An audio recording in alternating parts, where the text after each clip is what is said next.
오늘 수요 예배 가운데 하나님의 은혜가 저와 여러분들이 풍성하게 넘치시기를 간절히 소망합니다. 사랑하는 성도 여러분, 우리의 삶에서 가장 어렵고 힘든 여러 가지 문제들이 있지만 힘든 것이 있다면 무엇일까요? 그리고 내 힘으로 해결할 수 없는 그런 문제가 있는데 그 문제가 무엇일까요? 바로 죄의 문제라는 것입니다. 죄 문제를 내가 내 힘으로 해결할 수 없다는 사실이죠. 왜냐하면 우리는 연약하고 부패한 그런 사람이기 때문입니다. 사람으로 태어났으면 이 죄의 문제는 아무리 착한 일을 많이 한다 할지라도 착한 일을 많이 하면 죄가 없어지는 것이 아니죠. 또 아무리 선한 일을 많이 한다 할지라도 이 죄의 문제를 해결할 수 있는 사람은 이 세상에서 아무도 없다는 것입니다. 그렇다면 이 죄를 어떻게 해야 할까요? 여러분, 죄는 무엇입니까? 죄를 한마디로 정의하면 죄는 하나님이 기뻐하시지 않는 말과 생각과 행동을 말합니다. 하나님이 기뻐하지 않는 말 또는 생각 또는 행동하는 것까지도 모든 것들이 죄 가운데 있다는 것이죠. 죄라는 것에 포함되어 있다는 사실입니다. 그렇기 때문에 행동을 취하지 않아도 생각만으로도 죄를 지을 수 있고, 또한 행동을 취하지 않아도 말로써 죄를 저지를 수 있다는 사실이죠. 그래서 이 죄 문제가 얼마나 우리 인간에게 있어서 중요한 것인지 우리는 깨닫게 되는 것입니다. 왜냐하면 이 죄 문제를 해결하지 않으면 우리는 하나님 나라에 들어갈 수가 없다는 사실이죠. 죄가 있는데 죄를 해결받지 않고 죄가 사해지지 않으면, 죄가 깨끗해지지 않으면 우리는 하나님 나라에 들어갈 수가 없다는 사실을 우리는 알게 되는 것입니다. 우리는 이 죄로 인하여서 이제 하나님 나라에 들어갈 수 없는 자라는 사실을 우리는 인정하게 됩니다. 그러나 한 가지 해결할 수 있는 방법이 있죠. 바로 예수 그리스도를 믿음으로 그 죄의 문제가 해결함을 받을 수 있다는 사실입니다. 예수님의 은혜로, 하나님의 십자가의 은혜, 그 십자가에서 예수님께서 십자가에서 죽으심으로 인하여 그 예수 그리스도의 피 흘리심으로 우리의 모든 죄를 씻어주시겠다라고 하신 거죠. 그런데 우리는 무엇을 해야 합니까? 그 예수 그리스도의 십자가의 흘리심을 믿음으로 고백하고 나아가면, 믿음으로 그 예수 그리스도를 믿기만 하면 우리의 죄 문제를 해결함 받을 수 있게 되고 구원받은 인생으로 살아갈 수 있다라고 성경은 말씀하고 있는 것이죠. 이것이 바로 복음이죠. 복음. 인간은 죄로 인하여 죽을 수밖에 없고 죄로 인하여 하나님 나라에 들어갈 수 없는 그런 존재였지만 예수 그리스도의 십자가의 은혜로 인하여 그 십자가의 은혜를 믿고 받아들이고 고백하는 자에게, 회개하는 자에게 하나님의 은혜가 주어지고 구원을 선물로 주시겠다라고 분명히 성경에 말씀하고 있는 것입니다. 이 복음을 믿는 자들이 바로 저와 여러분들입니다. 그 복음 때문에 우리는 살아가고 있는 것이죠. 여러분, 오늘 말씀을 보시면 이제 에스겔 선지자가 등장을 합니다. 에스겔 선지자는 하나님 나라의 복음을 전한 사람이었죠. 하나님의 말씀을 대신 전해주는 사람이었다라는 것이죠. 그런데 오늘 본문 33장에 보면 하나님께서 에스겔을 어떤 존재로 부르셨는가? 바로 파수꾼이라는 존재로 부르셨다는 거죠. 파수꾼으로 삼으셨다라고 말씀합니다. 여러분, 파수꾼 잘 알고 계시죠? 파수꾼이 무엇입니까? 어떤 역할을 하죠? 전쟁을 한다고 칩시다. 전쟁을 한다고 하면 전쟁을 했을 때 저 멀리에서 저 높은 그 성곽에서 전쟁을 했을 때 그 적군이 오는 것을 보고 나팔을 부는 사람이에요. 아, 저 사람 적군이 지금 우리 진영으로 오는 것을 보고 바로 나팔을 불어서 그 함께하는 그 전쟁을 함께하는 사람들에게 알려주는 사람, 그런 역할을 하는 것이죠. 경고를 해주는 거죠. 지금 적군이 금방 쳐들어온다. 빨리 대비하고 있어라. 라고 그렇게 말해주는 사람, 그렇게 역할을 하는 사람이 바로 이 파수꾼이라는 역할을 하는 사람입니다. 오늘 이 본문을 보시면 이제 하나님께서 에스겔을 그런 파수꾼으로 삼으셨다라고 말씀을 하는 것이죠. 오늘 본문 우리가 읽진 않았지만 2절과 3절 바로 성경에 보시면 있거든요. 같이 한번 읽어보겠습니다. 2절 3절 시작. 인자야 너는 내 민족에게 말하여 이르라. 가령 내가 악화를 한 땅에 임하게 한다 하자. 그 땅 백성이 자기들 가운데 하나를 택하여 파수꾼을 삼은 그 사람이 그 땅에 칼이 임함을 보고 나팔을 불어 백성에게 경고하되. 여기에 파수꾼의 역할이 나와 있죠. 칼이 임함을 보고 나팔을 불어서 백성들에게 경고하는 사람, 이게 바로 파수꾼이라는 사람입니다. 역할입니다. 그런데 이 파수꾼의 역할이 있는데, 파수꾼이 적군이 오는 것을 보고도 나팔을 불지 않게 되면 만약에 누구의 책임이 됩니까? 그 책임이 바로 이 파수꾼에게 임한다는 거죠. 오늘 33장 6절에 말씀합니다. 제가 읽어드리겠습니다. 그러나 칼이 임함을 파수꾼이 보고도 나팔을 불지 아니하여 백성에게 경고하지 아니하므로 그 중에 한 사람이 그 임하는 칼에 제거당하면 그는 자기 죄악으로 말미암아 제거되려니와 그 죄는 내가 파수꾼의 손에서 찾으리라. 분명히 말씀하시죠. 파수꾼의 역할을 감당하지 않으면 그 책임이 그 자신에게로 돌아간다는 사실이죠. 여러분, 마찬가지입니다. 우리에게 하나님께서 하나님의 자녀들인 우리에게 영적인 영혼의 파수꾼으로 부르셨다는 사실을 우리는 잊지 않아야 한다는 것입니다. 영적인 파수꾼. 세상 사람들에게, 아직 믿지 않은 사람들에게, 정말 하나님을 모르고 예수님을 모르는 그런 수많은 죽어가는 사람들에게 예수 그리스도를 전해주어야 하고, 예수 그리스도를 믿지 않으면 멸망을 받을 수밖에 없다는 사실, 그것을 경고해주는 사람, 그 사람이 영적인 파수꾼이라는 사실입니다. 그 역할을 누가 감당해야 합니까? 바로 저와 여러분들이 이 파수꾼의 역할을 감당해야 한다는 사실입니다. 만약에 이 사실을 알면서도 깨달았음에도 불구하고 우리가 이 말씀을 전하지 않으면, 그래서 이 땅에 수많은 사람들이 죽어가고 하나님을 모르고 죽어간다면 그 책임은 바로 우리에게 있다는 사실이죠. 그것을 경고해 주시는 것입니다. 하나님을 믿는 자들, 예수 그리스도를 믿으면 하나님 나라에 들어가는 구원을 얻게 되지만, 하나님을 믿지 않고 예수님을 영접하지 않으면, 믿지 않으면 지옥에 간다라는 그 경고의 말씀을 하시는 것이죠. 그 경고의 말씀을 하나님께서 우리를 통해서, 우리 자신들의 삶을 통해서 드러내기를 원하신다는 사실입니다. 그 말씀을 전하기를, 경고의 말씀을 하시기를 원하신다는 것이죠. 그것이 바로 영적인 파수꾼의 역할을 해야 하는 저희들의 몫이라는 것입니다. 여러분, 오늘 이 에스겔 선지자에게 하나님께서 말씀하고 있는 것이죠. 파수꾼은 어떤 역할을 해야 합니까?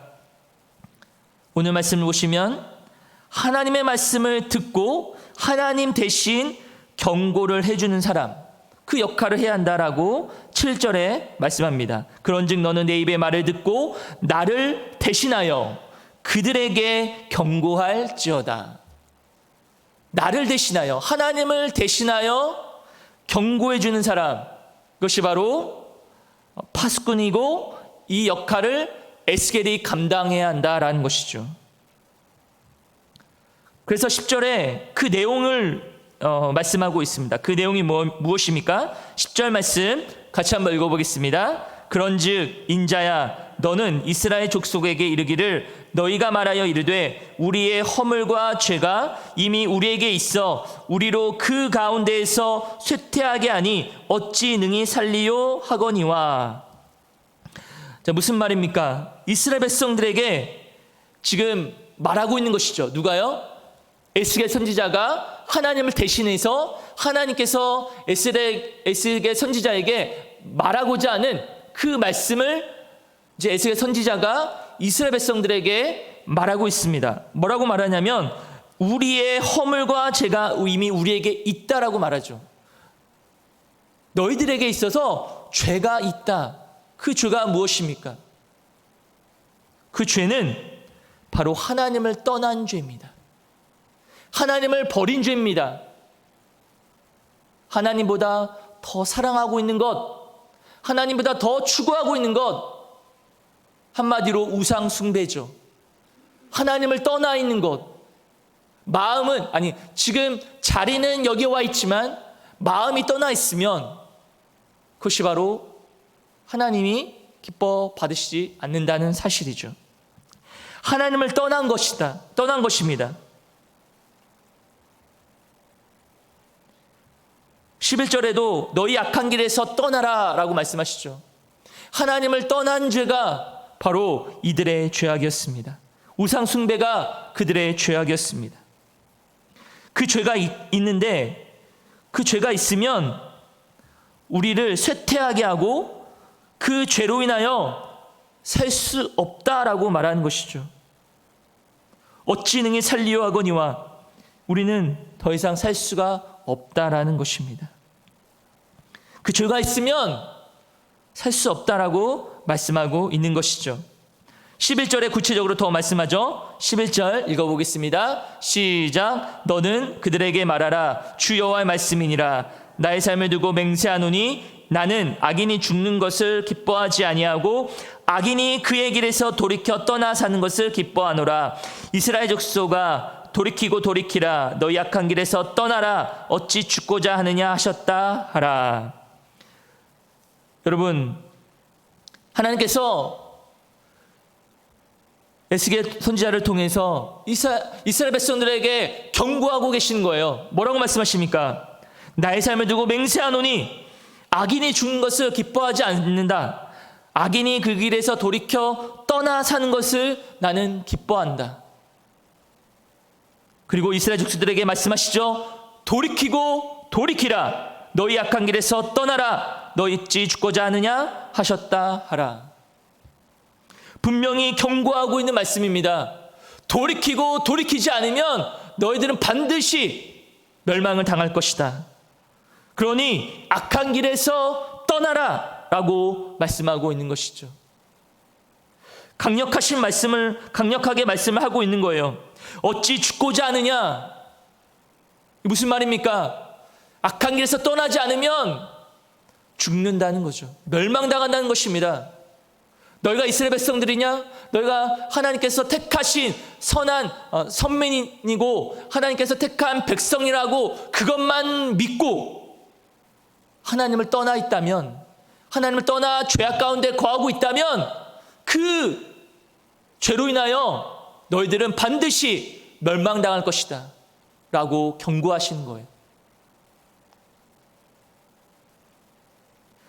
지금 에스겔 선지자가, 하나님께서 정말 강력한 그 안타까운 심령을 가지고 말씀하고 있는 것이죠. 어찌 죽고자 하느냐? 너희들 하나님의 백성이냐? 하나님의 백성이고 지금까지 하나님 믿고 살아왔는데 너희가 그 악한 길에서 떠나지 않고 돌이키지 않고 여전히 하나님 말씀을 따르지 않고 살아가게 되면 너희들 반드시 죽게 될 것이다 라고 지금 경고하시는 거예요. 여러분, 이 경고가 이스라엘 백성들에게만 말씀하시는 것이 아니라 지금 우리가 살아가고 있는 저와 여러분들에게도 동일하게 말씀하고 있는 것입니다.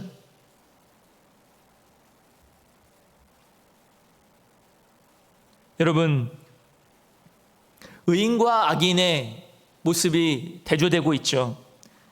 악인이라고 한다면 하나님을 모르는 사람들입니다. 그리고 악한 일을 한 사람들이겠죠. 그런데 그 이 악인이 있는데, 그러니까 죄인이라고 보시면 됩니다. 죄인이 있는데 그 죄인이 주님 앞으로 돌아온다면 그의 행실과 그의 말과 그 모든 것들을 뉘우치고 돌이키게 되면 하나님께서 그 악인을 어떻게 해야 할까요? 받으신다는 거죠. 받아주신다는 거죠. 악인이 그 길에서 돌이켜 떠나 사는 것을 기뻐한다라고 하셨습니다. 이것이 바로 하나님의 마음입니다. 이 선지서에 온 그 공통적인 주제가 무엇입니까? 하나님께서는 의인을 사랑하고 계시고, 근데 중요한 것은 악인이 주님 앞으로 돌아온 것을 기뻐하신다는 거죠. 그리고 의인이었던 이스라엘 백성들이 이제 더 이상 죄악 가운데 거하는 것이 아니라 하나님 앞으로 돌아오는 것을, 하나님 앞에서 돌아오기를 간절히 원하시는 그 마음이 바로 하나님의 마음이고 하나님의 안타까운 마음을 표현해주고 있는 것이죠. 하나님은 그 이스라엘 백성들이 그 죄악 가운데 거하는 우상 숭배와 하나님을 떠난 그 삶의 모습으로부터 돌아오기를 원하시는, 그 악한 길에서 다시 주님 앞으로 돌아오기를 원하시는 그 하나님의 마음이 담겨져 있는 것입니다.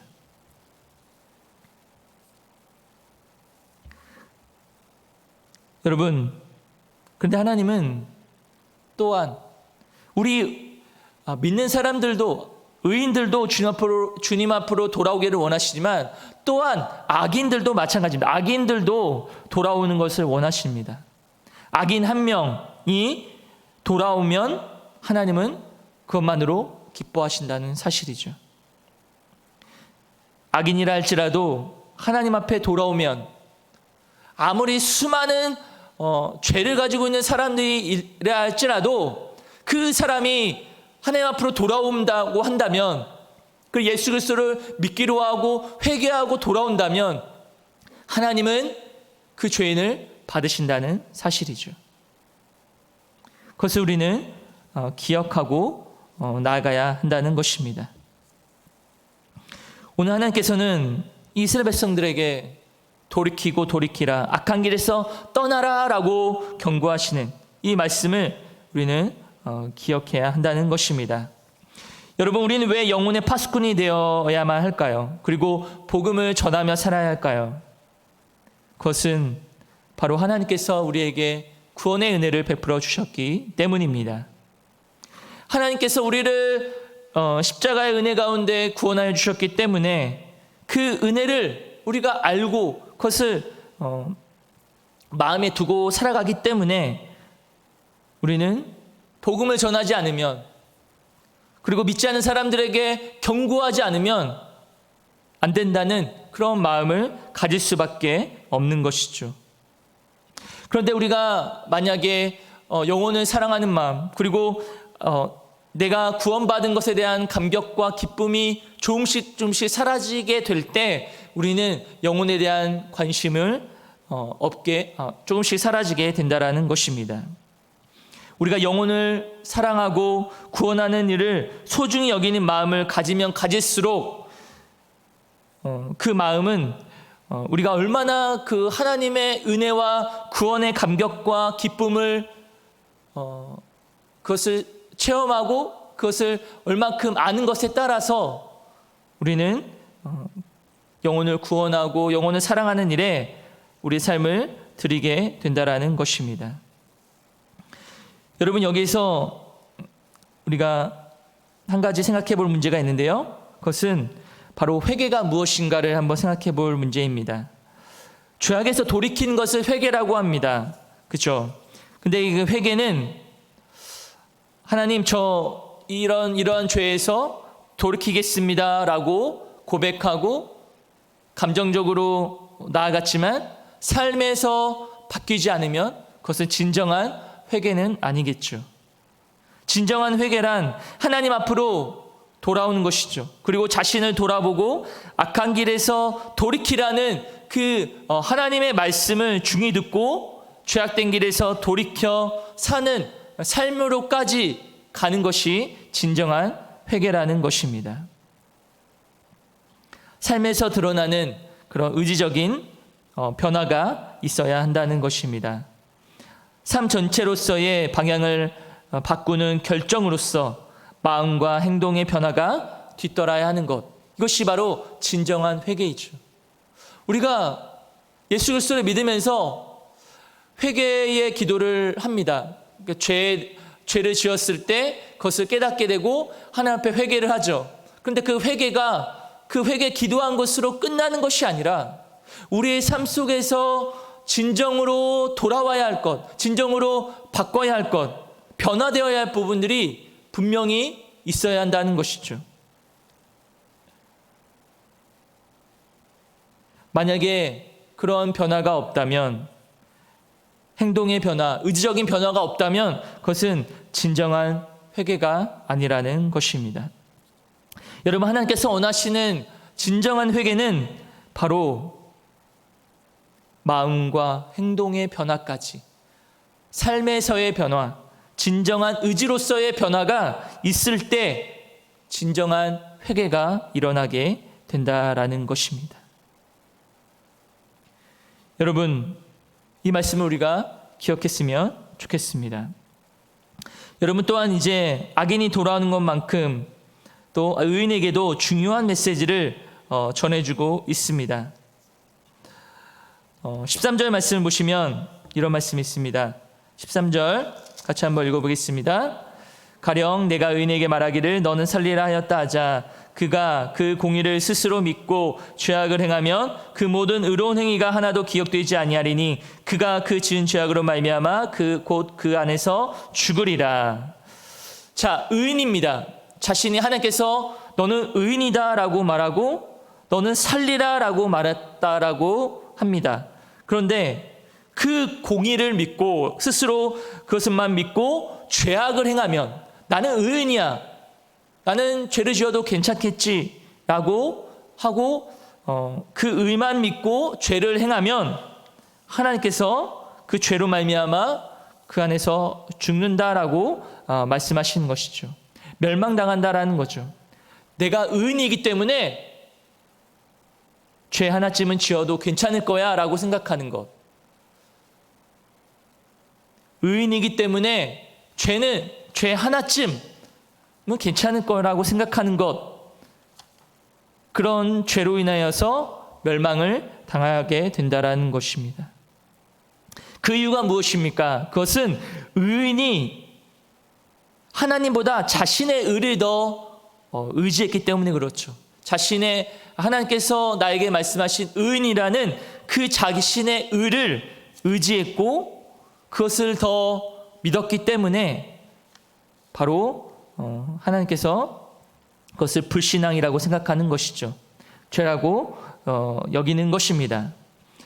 반대로 14절과 15절에 보면 악인에게 이렇게 말합니다. 가령 내가 악인에게 말하기를 너는 죽으리라 하였다 하자 그가 돌이켜 자기의 죄에서 떠나서 정의와 공의로 행하여 저당물을 도로 주며 강탈한 물건을 도리러 보내고 생명의 율례를 지켜 행하여 죄악을 범하지 아니하면 그가 반드시 살고 죽지 아니할지라. 자, 보십시오. 악인이라고 합니다. 악인이라고 말합니다. 그러면 너는 죽으리라 라고 이야기했습니다. 그런데 그 악인이 돌이켰습니다.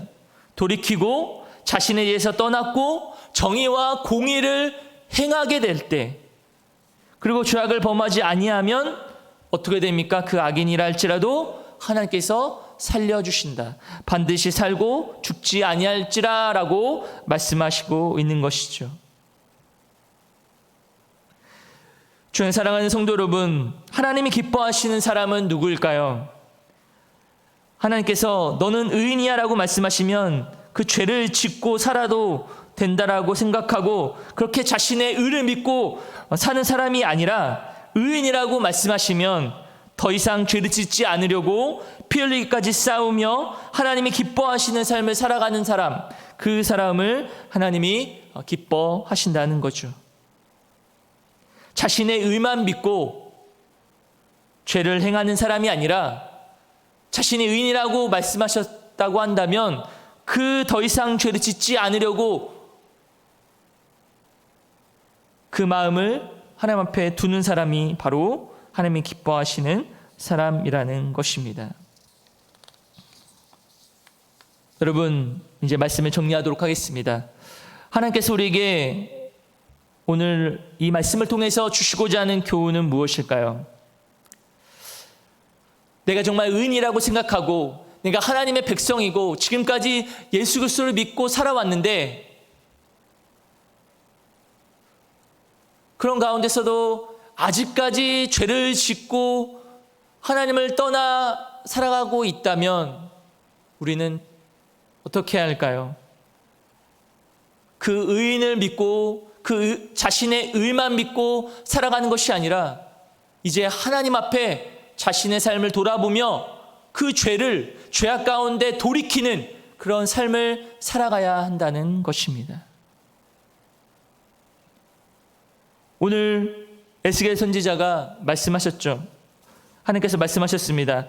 너희는 악한 길에서 돌이키라. 악한 길에서 떠나라 라고 분명히 말씀하셨습니다. 이 말씀이 저와 여러분들에게 분명하게 동일하게 주시는 말씀이라고 받아야 한다는 것입니다. 여러분들 가운데 지금 이 순간 예수님을 우리가 믿음으로 고백하며 구원받는 하나님의 자녀로 살아가고 있지만 여전히 우리의 마음 가운데 우리의 삶 가운데 죄의 사슬을 끊지 못하는 것이 있다면 하나님 앞에 부끄러운 모습으로 살아가는 것이 있다면 그 모든 죄를 하나님 앞에 진정으로 내려놓고 회개하며 나아가야 한다는 것입니다.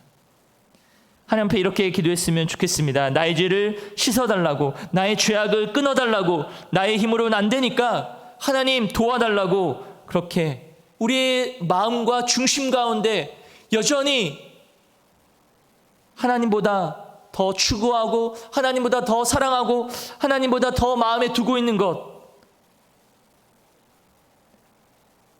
또 하나님이 싫어하시는 생각이나 말이나 행동했던 그 모든 죄악들을 주님 앞에 고백하고 회개하며 나아가는, 그래서 하나님이 우리의 마음을 새롭게 해주시는 그런 은혜가 있게 되기를 간절히 소망해 봅니다.